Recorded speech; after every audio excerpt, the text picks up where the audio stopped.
Hi, welcome back to the channel. You can see I'm down in the kitchen today. So I'm going to have a go at making pies. I'm not really a pastry making person, just not something I tend to do with food, but it's always something I wanted to get into. About a year ago, I bought this double pie maker machine with the full intention of making pies and putting them in the freezer to make cooking a bit easy for us, and just a way of actually making our own dinners and that. So 12 months later, I've now found a bit of time to go and do it. So we'll give it a go and I'll share with you what I think about it.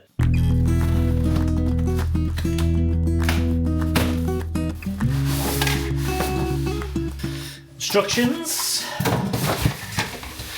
One pie maker. Oh, that is.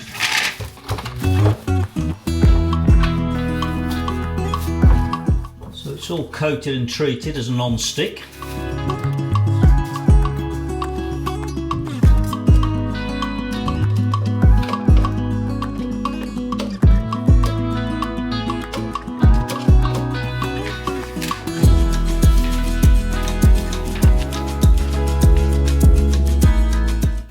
It's a pastry cutter, cutting both the sides and the top.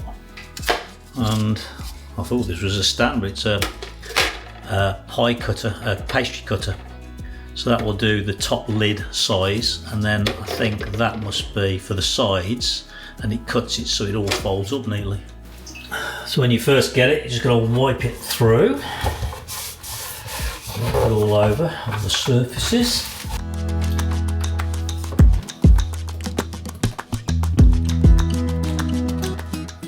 I'm just going to leave that on for 10 minutes just to heat the plates, I guess, by the sound of it, to start off with before I make it. So I roast dinner on Sunday, so I've got some chicken left over, so we'll make a filling, chicken filling. I've got some mushrooms and some cheese, so I'll put all that together, make the filling first. So I'll make 2 pies for tonight, and then I'll put another 2 pies in the freezer for another day. Just before I start making the pastry, just looking out in the garden, the sun's out, it's beautiful out there. Spring's arrived, I think. The garden needs a definite makeover. It's all a bit untidy, so I'll have to try and do that in the next few days.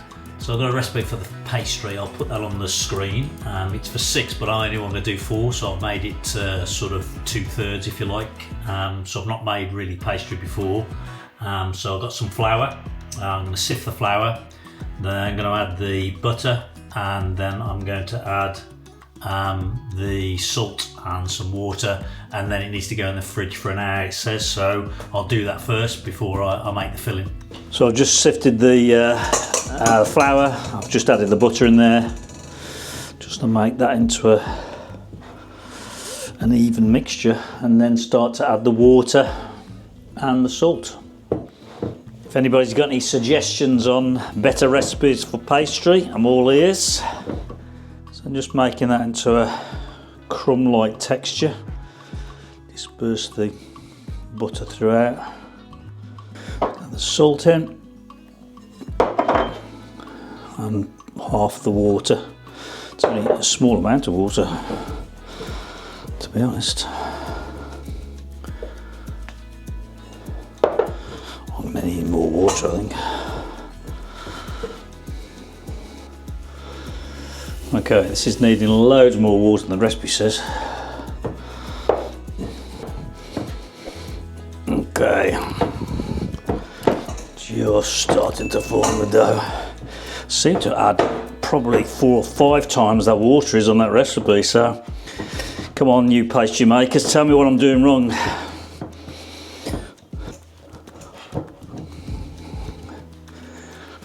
Right. That can go now into the fridge.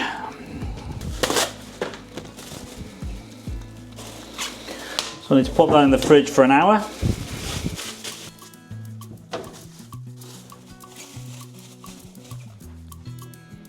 So, like I said, that took loads more water than I thought, but I wasn't going to go to a dough mixture, so if there's anybody got any suggestions what I did wrong there, if the recipe's wrong or whatever, then let me know. So I'm going to make the filling now. So with respect to the filling, I'm not going to follow a recipe. Jane always has to follow a recipe, whereas I'm a bit more, I know enough skills to make something once I've got the flavourings right. So I should just actually use whatever's in the fridge, but I'm just going to do a chicken based filling, that's all. So ingredient wise, I said I got some roast cooked chicken, and the key thing is when making the pie is it needs to be cooked. Don't try and cook it in the pie, it needs to be pre-cooked beforehand. So the chicken's already been cooked, so that'll just get warmed through when I'm doing the mixture. I've got bacon that I need to fry off. I'll put a pepper and some, a chilli and some ginger, just to give it some core flavourings with onion, and sweat that off. Then I'll add in pepper. I've got a carrot, some mushrooms that I got left over, and then I'll make it more creamy by using Philadelphia. Whether I'll add a bit of milk or water, I don't know. I'll see how the consistency of that is, I guess, and I'll obviously just season it. We're gradually getting used to our new induction cooker, which I have to say I love. It's so quick at heating up. I was a bit worried going from gas because we were so used to gas and gas being instant, and I was a bit worried that electric maybe won't be as instant, but actually I've got quite a bit of control over induction, which I'm really pleased about.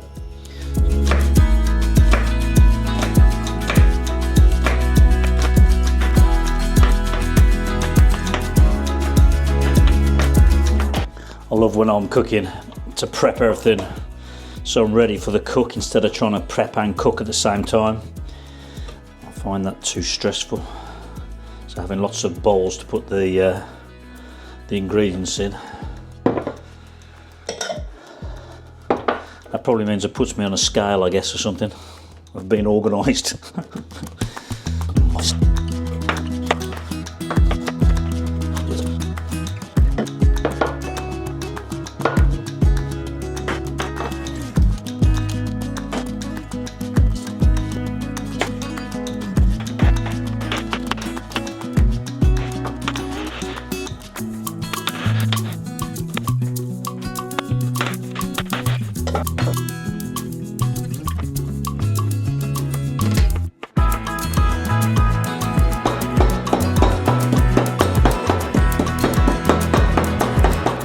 There's a top tip for you.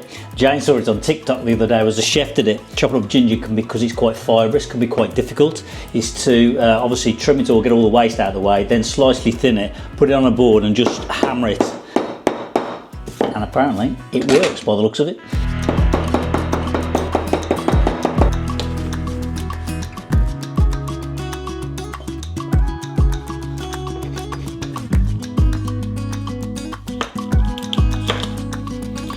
Jane doesn't like too much heat, so I have to be careful I don't put too many of the seeds in, which obviously makes it the hotter part of the chilli.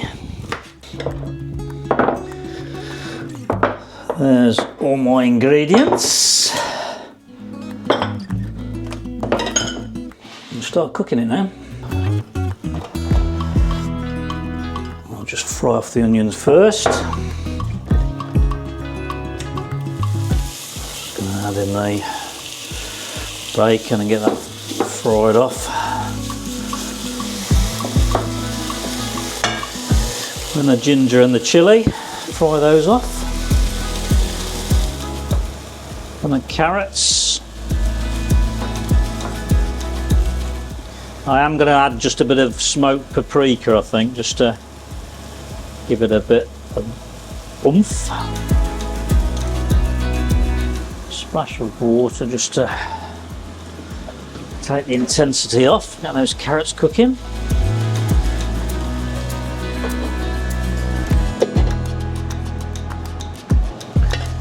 Just add the peppers in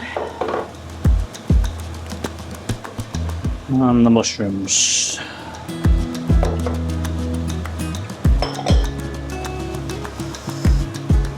Chicken.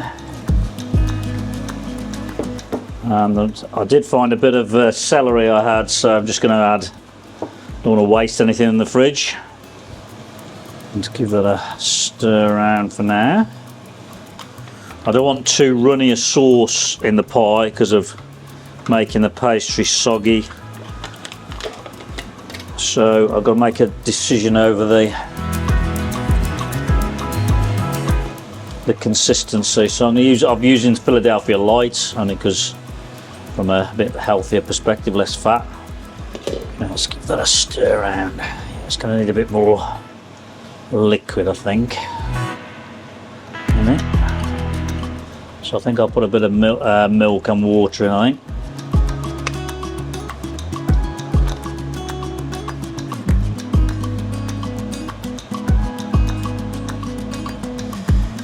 Okay, let's put some seasoning.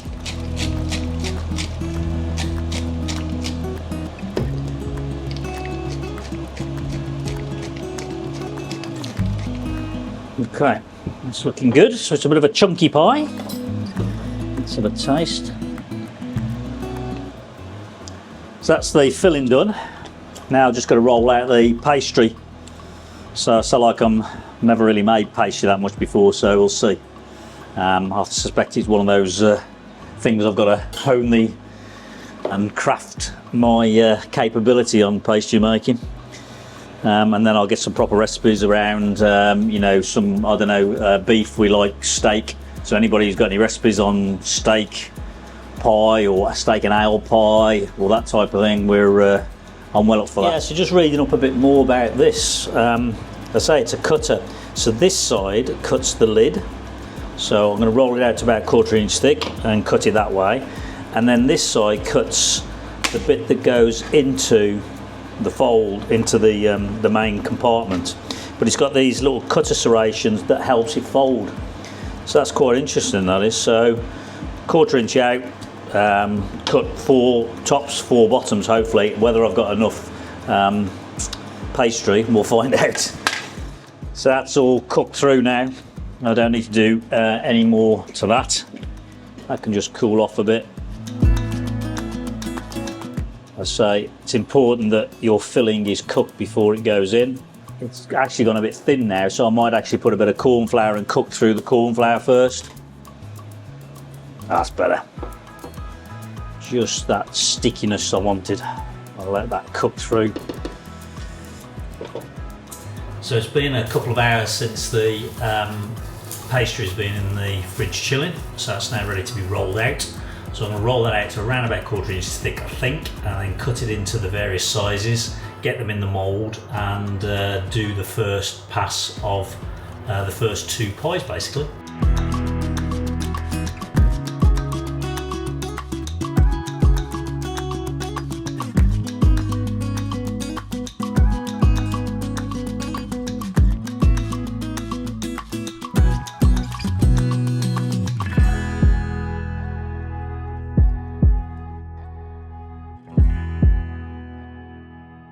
I'm going to use a cutter now. I'm going to use the big cutter on this side. I don't think I'm going to have enough pastry for 4, but the main thing is I get 2 done. So that's done that, and you can see it's got these little cuts in.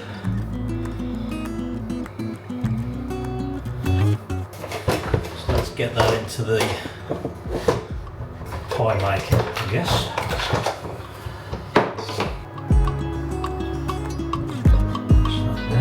So those cuts are quite good because it helps just fold the pastry into the mould casing.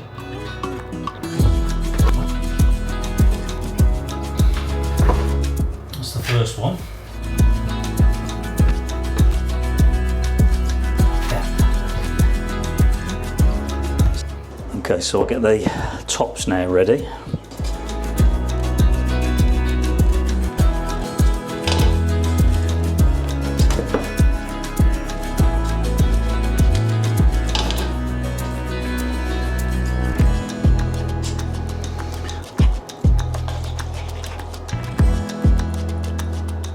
It says to fill it about 3/4,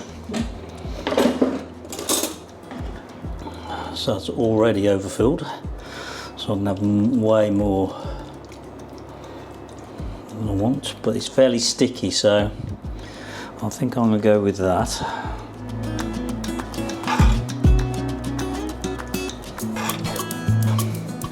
Maybe I'm overfilling, so I'll put the cap on, press that down. Cap on there. So these are going to be for the freezer, so these are my first testers. I haven't put any egg wash down on it, so I don't know whether I need to or not, but I haven't. Okay, so you just plug it on, put it down, and make sure that that's clipped. And the temperature will go in and out. It's already set to the right temperature. There's no dials or anything to do. You just switch it on, and it'll self-regulate the temperature between itself. Then you'll see the red light on and off basically as it keeps itself to temperature. So we're about 3 or 4 minutes in. You can see there's steam rising. I'll probably check it after 8 because I'm a bit scared it might burn. I don't know if you can see, but the red and green light's now on. It just went on to green and it's gone back to red, so it's clicking between the two temperatures. It's obviously got an internal thermostat somewhere that's controlling it. Okay, so I'm just going to have a quick sneak preview after about 7 or 8 minutes. Oh, that looking all right? Okay, that's 15 minutes. I'll give them another couple of minutes, I think. Okay, so I think we'll call it quits. Get them out with a spatula, they say. Oh yeah, they come out really easy. It's 1, 2. That turned out pretty good, to be honest. Well, they look all right. Maybe a slight bit more cooking on 1. So we just finished our tea, and I think the verdict is it was a success and we would do it again. The pie was pretty good. It needed a bit more cooking, and I think the pastry needs to be a bit thinner, so I need to keep rolling that pastry out a lot thinner than what it is. But the concept of it is pretty good, and I'll probably cook it for a bit longer. But what I'm now going to do is cook the next 2, put those in the freezer. So I'll probably only cook them for maybe 12-15 minutes, only because when we obviously get them out of the freezer, they'll be reheated up. And therefore there'll be a bit more of a cooking process, so I'll probably do it for 15 minutes. So yes, thumbs up from us, so I can see us looking at other ingredients for fillings, you know, whether it be steak and ale, whether that be, I've got a mince dish that I do, be great for a Saturday tea or a Friday night tea, you know, when it's quite an easy, you just want to grab something out of the freezer and shove it in without too much thought process about it, yet it's homemade, so good job.